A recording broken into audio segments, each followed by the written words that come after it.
Board અને આ general બોર્ડમાં ગરમાગરમી થાય તેવી શક્યતાઓ છે.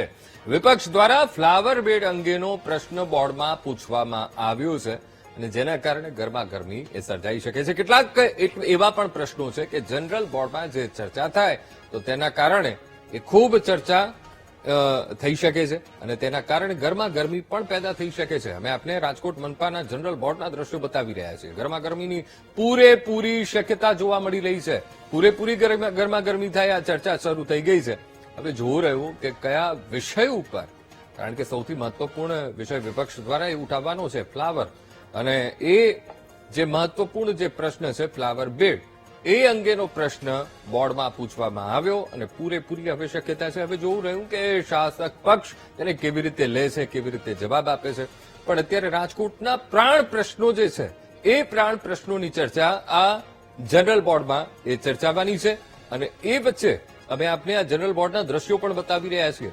આજે ગરમાગરમી થવાની આ જનરલ બોર્ડમાં પૂરેપૂરી શક્યતા છે. વિપક્ષ દ્વારા મહત્વપૂર્ણ પ્રશ્ન બોર્ડમાં પૂછવામાં આવ્યો છે ફ્લાવર બેડ અંગેનો અને તેના કારણે આ ચર્ચામાં ગરમાગરમી થઈ શકે. આજ મુદ્દે સંવાદદાતા ભાવેશ ફોનલાઈન પર જોડાઈ ગયા છે. ભાવેશ, રાજકોટનું જનરલ બોર્ડ, રાજકોટ મનપાનું જનરલ બોર્ડ મળી રહ્યું છે અને પૂરેપૂરી શક્યતા છે કે ગરમાગરમી થાય. કેવા વિપક્ષો કેવા પ્રશ્નો ઉઠાવી શકે છે ભાવેશ? ચોક્કસથી અંકુશ, લાંબા સમય બાદ રાજકોટ મહાનગરપાલિકાનું આજે જનરલ બોર્ડ છે તે યોજાઈ રહી છે. જ્યારે તે સૌથી પહેલો પ્રશ્ન વિપક્ષનો છે.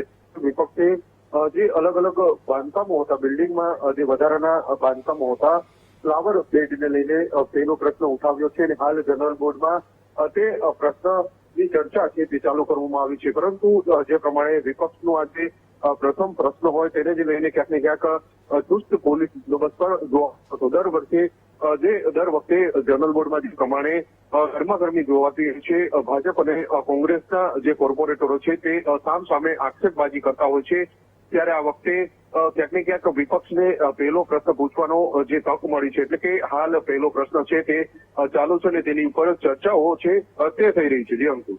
બિલકુલ ભાવેશ, સમગ્ર માહિતી સાથે જોડાવા બદલ આપનો આભાર.